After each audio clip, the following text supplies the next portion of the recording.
Hello, I'm Max from HALAL HARDCORE and I play the guitar. I'm Toby. I play synthesizers and drum computer, and I sing at Halal Hardcore. All right, halal hardcore. All right. So there's not much information about you online. I mean, I only know that you like experimental duo and you play your own specific genre of music. How you call it? How do you call it? We call it Keta Wave.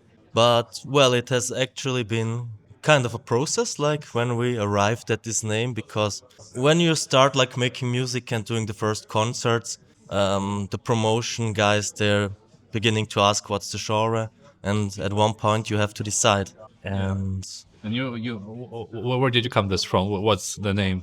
I think basically both of us come from 90s alternative rock music, and in the early 90s there was this shoegaze and wave music scene, and our music has lots of reverbs, delays on the guitar, and lots of shoegazing. So I thought it's some kind of wave music. It also has like a dark wave band, a drum computer, but it's pretty different because the beats mix from hip hop to down tempo to techno. So we thought it needs a different, more contemporary name. So we called it Keta Wave. And why Keta?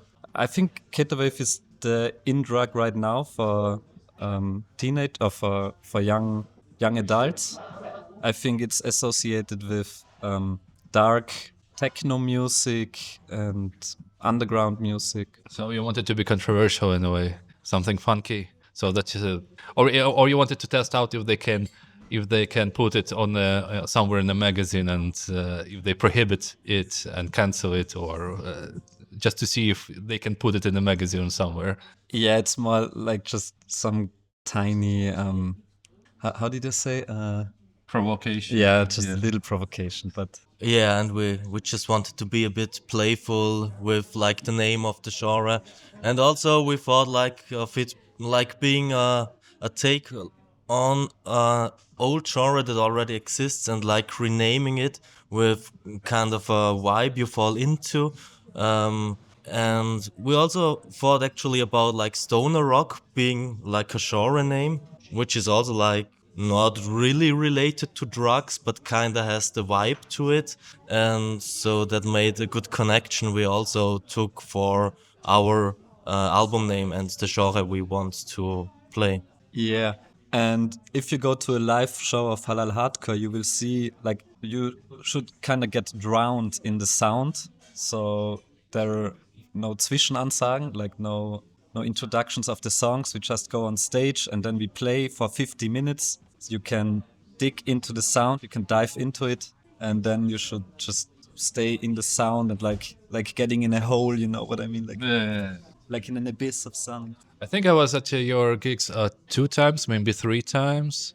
And we also need to say that tomorrow you're playing at Loft, right? Yeah, with whom? Tomorrow we play with Hund and Lorenzo. So Hund is an hyperpop artist from Vienna, or based in Vienna. And Lorenzo is also doing something between pop, techno, and between pop and techno, I guess. Lorenzo? Yeah. Yeah, I think so too. And like some kind of rap, a bit of trap maybe. Well, Yeah, so you decided to team up and play a gig. I mean, same day, kind of. Yeah, exactly. We decided to team up. Me and Lorenzo, we were on the Waves Festival, and then there were so many great shows at the Loft. So actually it was more like fun. We said, let's book Loft, let's try it. And then I contacted the office of Loft, and then they said, if you want to do it, let's try. Yeah. Yeah, that's gonna be tomorrow. I don't know when. I mean, probably the episode will not come out tomorrow. Otherwise, I'll have to edit it today. But still, I will try to come there if I can. We'll see. So I was interested. So I was at your gigs a couple of times. You like to create this cool atmosphere, lots of blue color. Is it something conscious, like regarding? I mean, you have like a sweaters, right? Kind of like bluish, like darkish, tonish, and you also have a flag behind you, or is it like a backdrop, kind of?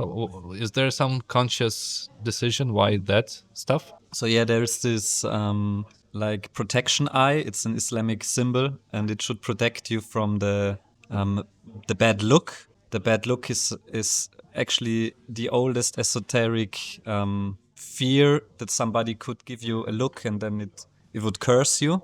And this protection symbol, this Islamic protection symbol, is this.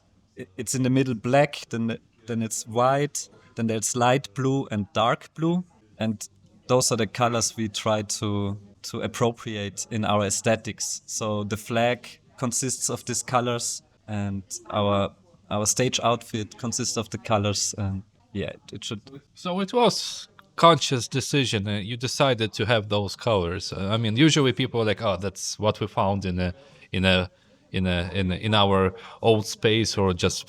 But you decided you have a concept. We decided very conscious, and we decided even before the first gig. So actually tomorrow we will play our 32nd gig. But 2 years ago, when we played our first gig in December, we already had the backdrop and we already had some outfits and we had this color concept because we wanted to connect it to our names, Halal Hardcore, because I guess everybody also gets a connection to Arab culture or to Islamic culture. So You notice I don't ask about the name. Usually I don't ask about the name. You just, if you need to tell, you always tell it yourself.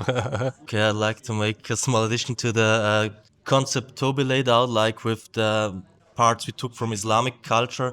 It's like, for me, it's also not only like a religious thing, it's like this connection from religion and mysticism to like having a ritual in like playing music, and so that you can like fall into the music, and like the name and the colors, they like make this connection that you can have like a spiritual thing in music that's can like that you can fall into.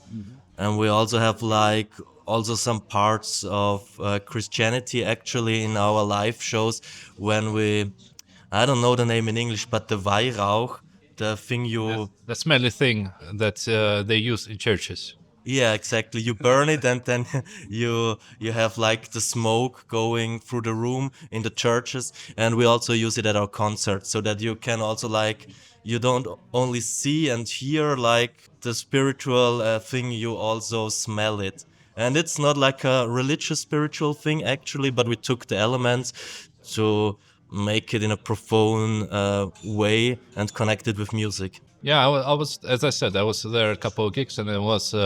I don't think you always use the smelly thing. Not sure, but I noticed last time when definitely it was really cool to, as you said, like enter a different world, kind of, right? Like something like that. Are you planning to like work on it even more, like adding more elements? I mean, I think that there should be even more, like light, something light and stuff. So I mean, actually tomorrow we will present our new stage outfit. We played the old outfit now for, like I said, more than 30 shows, and tomorrow we will present our new outfit. But from the like effects, we didn't change it yet. But okay, there's one thing I didn't tell Max already. A friend of mine, she makes incense herself, like Räucherstäbchen, and she designs signature incense for Halal Hardcore. They will come out soon, but mainly we will sell it at merchandising. But yeah, if you want to change the stage and the live show at a certain level, it gets really expensive. So I mean, of course, there are lots of ideas, but the budget, I think it's a process of growing, or just it's a process. Yeah, but you found a cool niche with the smell, like you can expand on it. I don't know. You can work with it, and it's not so expensive. So it's nobody does it. So it's a cool thing. People will remember it. So that's really cool. Well, do people mention it sometimes, or like what do people say? Yeah, I think many people also really appreciate it, and they say, yeah, it helps me like to fall into the music.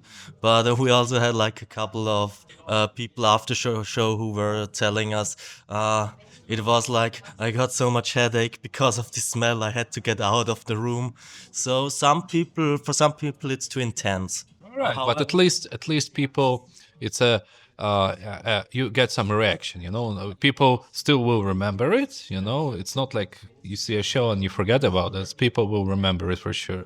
At the moment you're going with the smell, what kind of the outfits are you planning to? Can you tell us like a preview what you're gonna wear?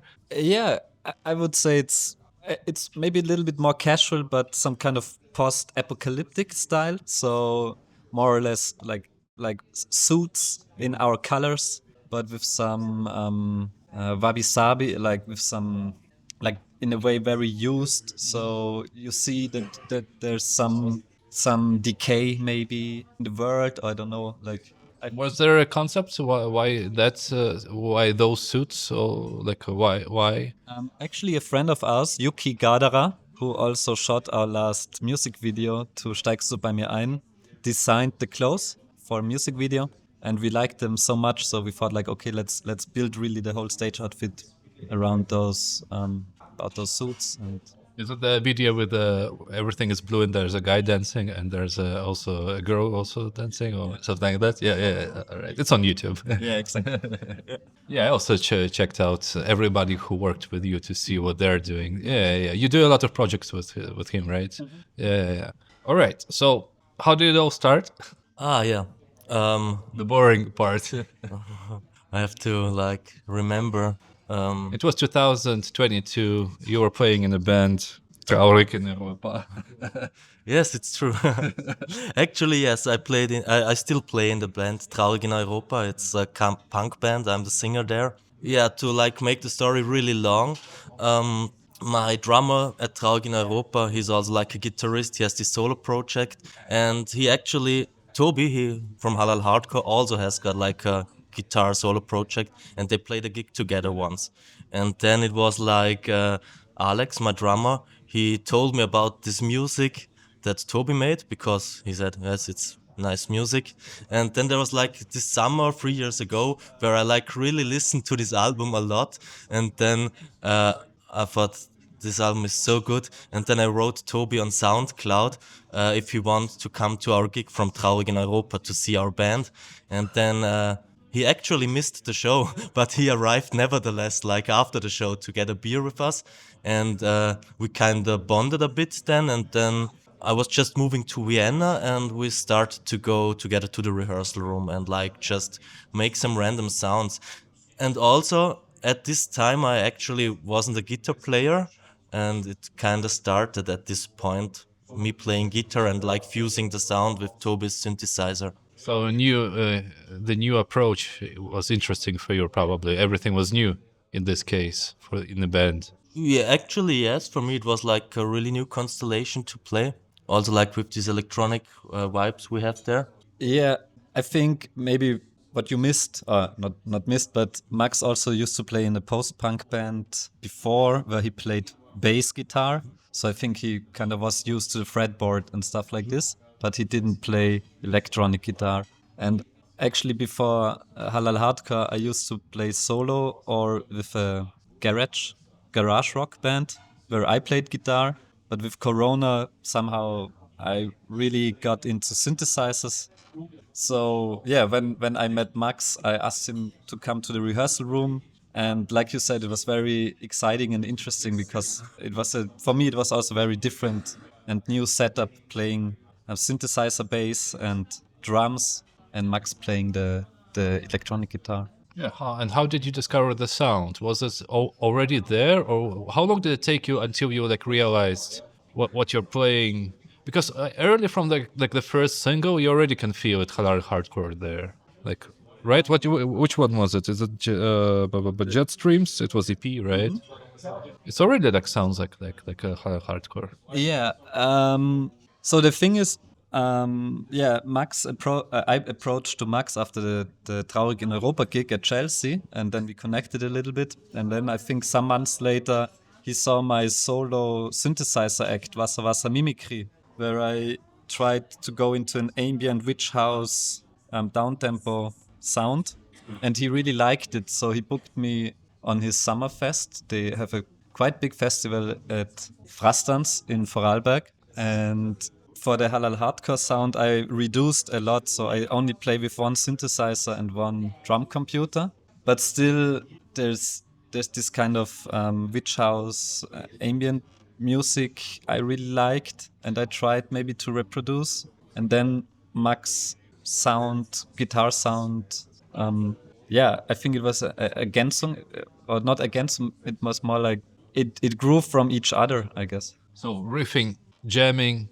How do you record usually? Because I read that you so during the live show everything is played live, kind of. So you discover the sound while you make it, and I guess all the shows are a bit different. Like because you play like electronic kind of let's like a mix of electronic music, right? But at the same time, it's a really proper live playing, right? So how did you write the last album, which is Cut Away? How did you discover the sound? Do you feel that you're already like there exactly where you want to be, like with the sound that you're having in the album? So I mean, of course, you never are where you. I mean, there's always the boundaries, and you want to. I think if you're confronted with any media, you know that there's a boundary, and you only get to your limits or limits, and you.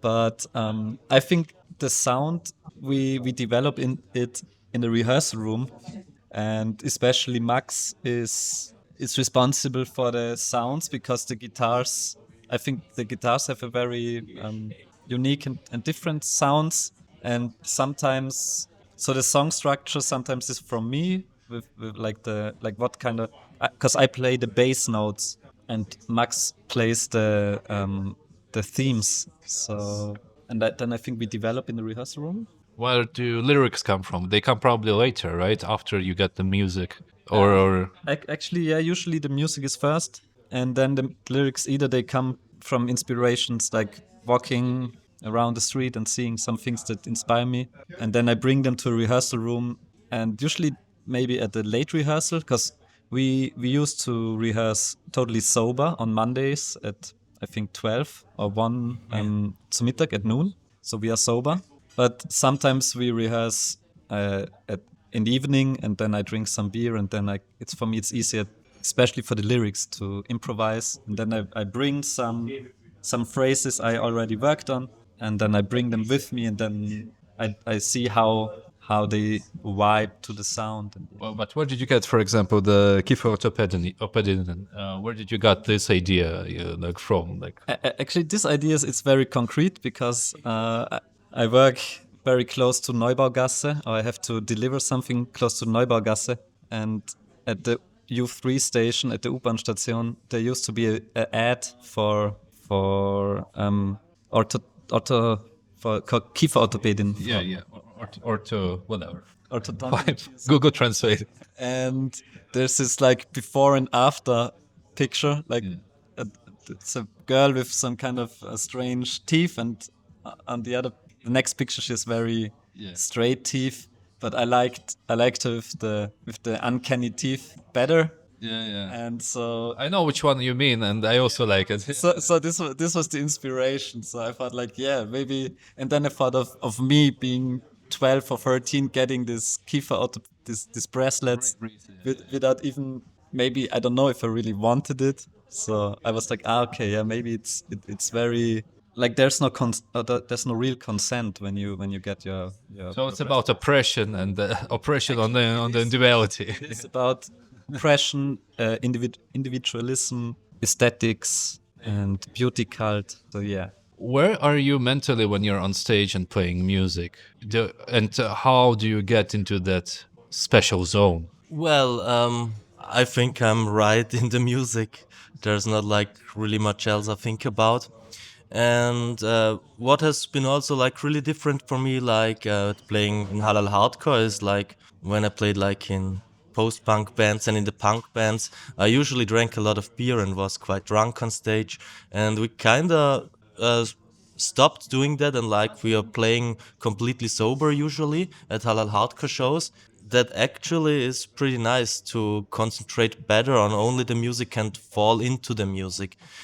And actually, I usually don't have any thoughts beside like I need to play this song now, and like thinking of the parts and how they develop, and especially also like on the sound, because I play a lot with the effect pedals and anticipating how will it scream when I like put this on, and yeah, that's where I am mentally.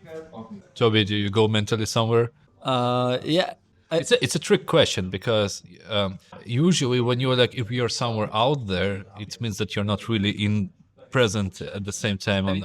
I think I can try to answer it. So there's like I used to talk with friends about authenticity, and one of my good friends, Mark Iago, who's also the singer of Tricks mit Kamelen, a very nice singer-songwriter project I used to record.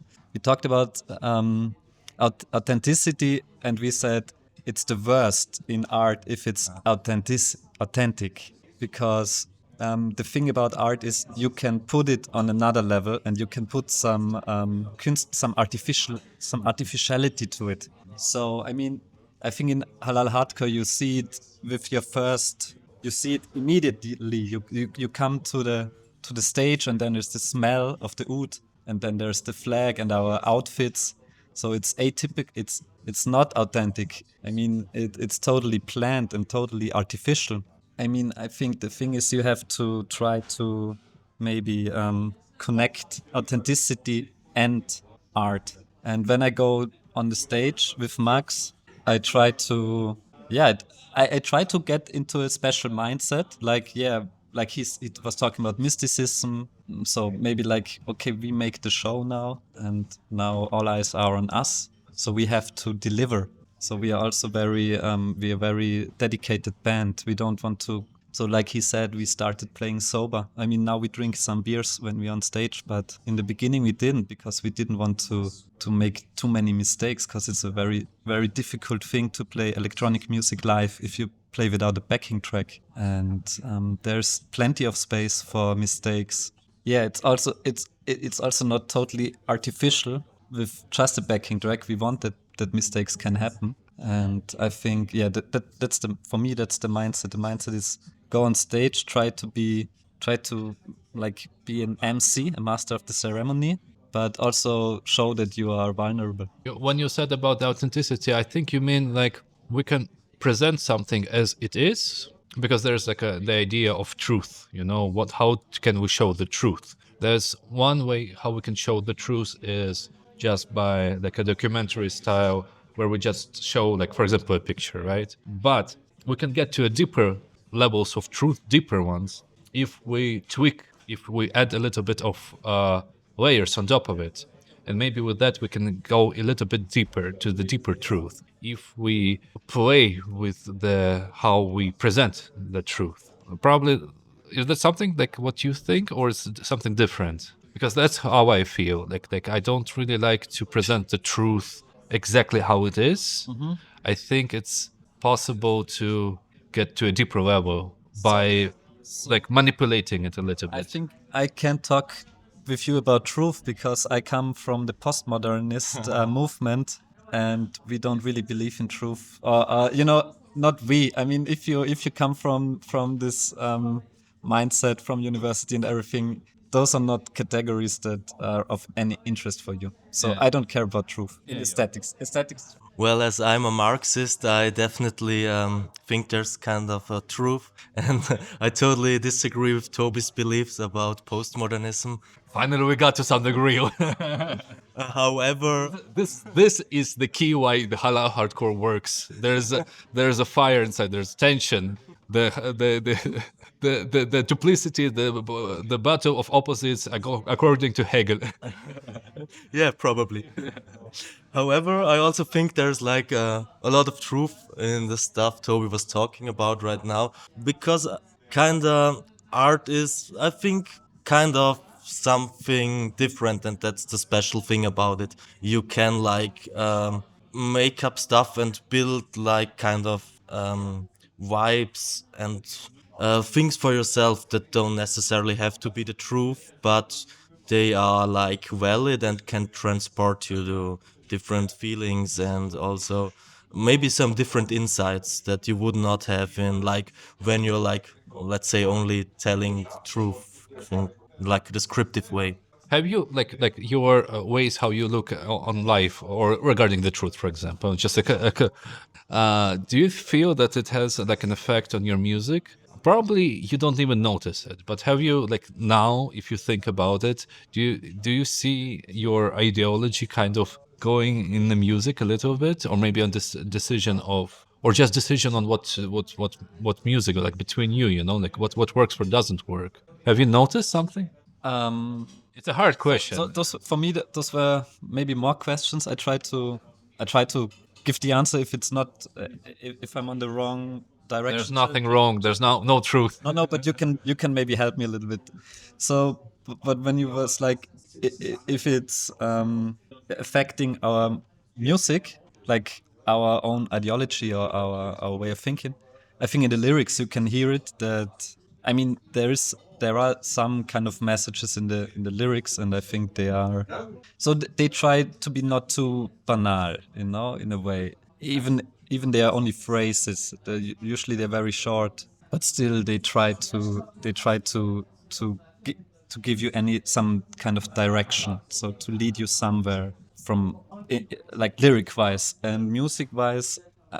I would say for me, it's also in a way. I mean, we don't do the typical music people do in Vienna right now, or like in any city. So for us, it's much more difficult getting bookings and getting also fans to understand what we're doing. But we still do what we do because yeah, we think it's interesting, and so it's definitely in this way not mainstream, and it's also not like you can't really use it for your for an algorithm at some TikTok or some TikTok short videos, because it works different. The songs are very long, like 4 to 5 minutes. Some are only instrumental, was also very, I think, difficult for the listeners. You know what? You need to put your lyrics on somewhere on the website because I couldn't find it. So you should you should put it so that, because now you say it's like important for you, the lyrics, because you never know. You know, some people just write lyrics and write whatever, they don't really care. Some people put a lot of meaning, but put on your website. I know you have a space there. But like okay, so that's the lyrics. Do you think you can express your political views with the music? I mean, it's a trick question, of course. Like, who knows? I don't know. Well, of course, as I play the guitar, it's more difficult, of course. Or you could also say you can't do it. Of course, in my other punk band, I'm like really political in the lyrics. When it's only talking about halal hardcore, I think I can put up many politics. However, like on another level, maybe, I mean, we're not like going to the rehearsal room and discussing politics, like not on a big scale. But of course, sometimes we argue about Israel and Palestine, for example, or like just the regular topics. Like normal people. Yeah, actually, yes. So those are like not big debates we're having, but I think it's kinda an interesting vibe, and it kinda brings an interesting situation to the rehearsing room, like also talking about political stuff. And I guess this mood will totally like affect the way we play together and like do the songwriting that follows like right after that. Yeah, so you found a way how to warm up creatively. You go to a level of conflict that, okay, I want to punch a wall. All right, let's play. It's a good creative space. I mean, like Max just said, the word mood. I think it's a good word, yeah. Because in our music, I think you get some kind of mood. I wouldn't say it's angry. I wouldn't say it's happy. It's just maybe somewhere, yeah. A way to express, to view the world. Yeah. Maybe it's maybe just our soundtrack at this moment, you know. So it is like there's so many struggles, and but still you're very privileged, and you live a good life, but not so good things happen. And How was the recording of this album? Like, how long did it take you? yeah, the album, I think it has 8 numbers. It has 8 numbers, and I think it took around 8 days to record it. So actually, we recorded it in 2 steps. The first step, we recorded the first not the first 4 songs, but the 4 songs we released as an EP on the Chat Streams EP, and then we took those 4 songs with the same aesthetics, same engineering aesthetics, and the same the same master and mixer. We recorded it in our Proberaum in the rehearsal room, and then we sent it to Sasha Dimovsky, aka Audimovsky, and he mixed and mastered the records.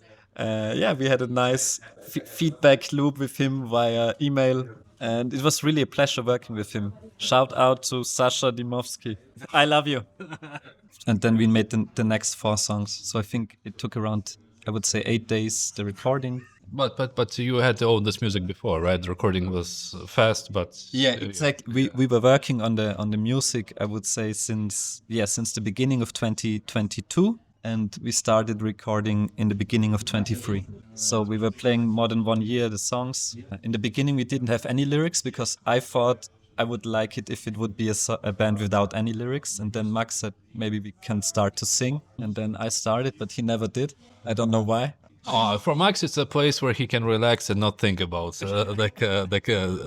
like lyrics and stuff. Or you can go completely relax and just go with the flow, like imperialist. Well, it's Like a proper imperialist. what is true. It's like kind of a counterweight to my other band where I'm only singing.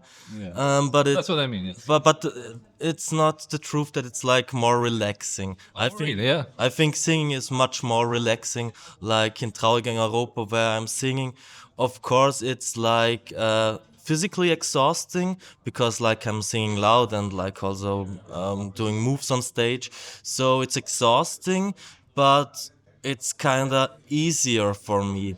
And I don't have to concentrate that hard. Like when playing guitar, especially when looping so many loops, it's getting really difficult for me on stage, and I usually have to be really concentrated actually. All right, I start to feel like I feel anxious and anxiety, like of playing, like when you said like, oh, need to concentrate. There's loops. Ooh, I don't want to be on stage now. Yeah, not only the loops, the pedal board of Max is also packed with pedals, and he has to, hit the right buttons In the darkness. in the darkness at the right moment. So So the next stage thing is candles. actually, yeah, I would love to have candles. I actually just bought like a electric light for the pedals, but maybe we could like change to candles. Yeah, as I mentioned in the beginning, I'm not like a trained guitarist, so it's also for me even a bit difficult. I mean, of course, I can play the songs well, but I don't have like this memory of, yeah, okay, I'll just play a minor and then make beep beep. But I actually really have to remember what I'm playing without this theoretical shortcut. I think it actually does. Well, you still need to be there. Even like super professionals still need to be conscious of what about they're doing. So it's totally fine. Like for example, like the singer of Clutch, they said they change the set list every day, so they don't feel relaxed. So they do it so that each time they need to think about what they're doing. Otherwise, they go somewhere place mentally, and the show goes away because they are not present in the moment anymore. So, are you still have like the same set list on the gigs probably? So, like the last set list for I call it now the Cater Wave show, like our record. I would say we developed it over maybe 1.5 years, but since a half year we play more or less the same set list. But now in spring we will release our new EP.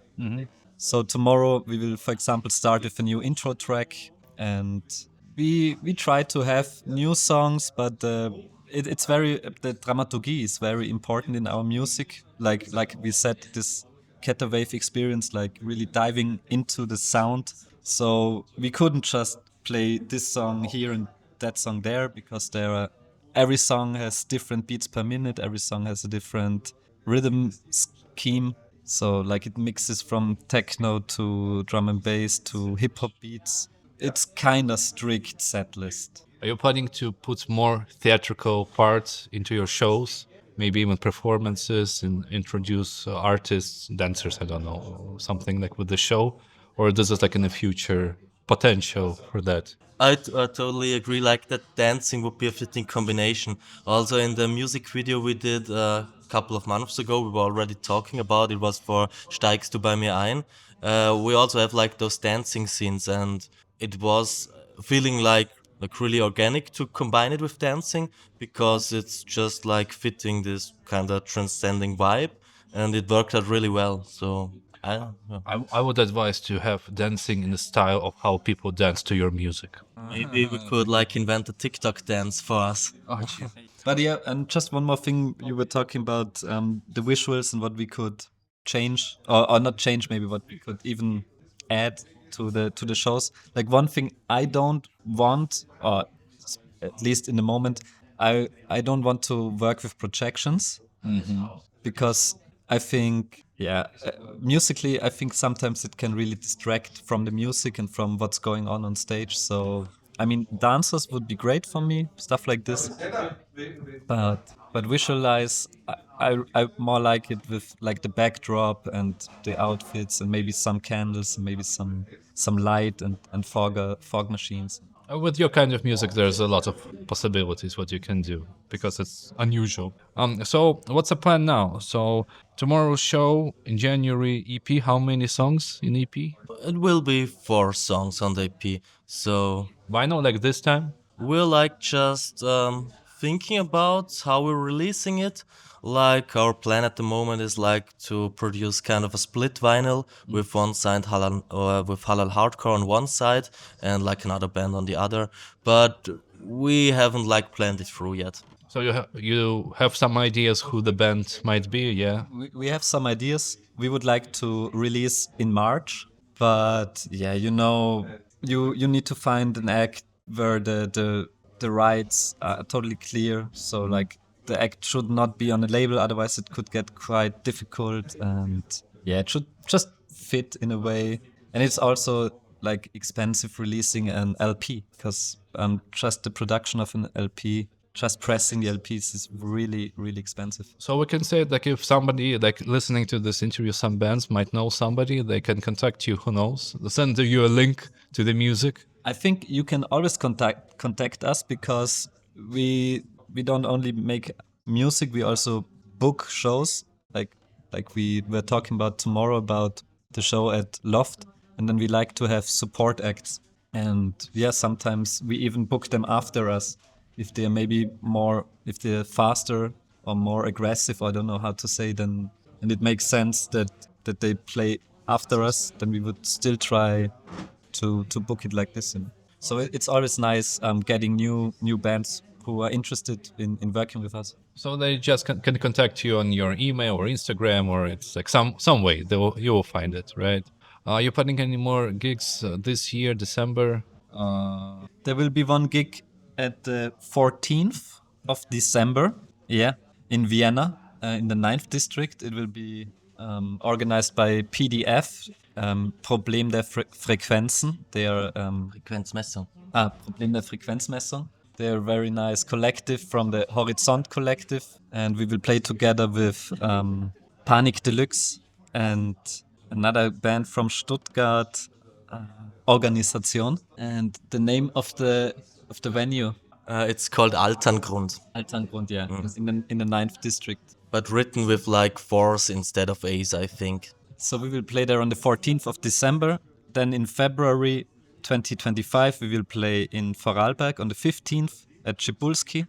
And in March, we will play at Fluck on the 13th of March. But you can on the 20th of March. But you can find everything on our homepage, halalhardcore.com, or on our Instagram. All right, which song should I put at the end of the interview? A good song, a good introduction to your band. What are we going to listen? Steigst du bei mir ein?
Kommst du mit mir mit? Steigst du bei mir ein?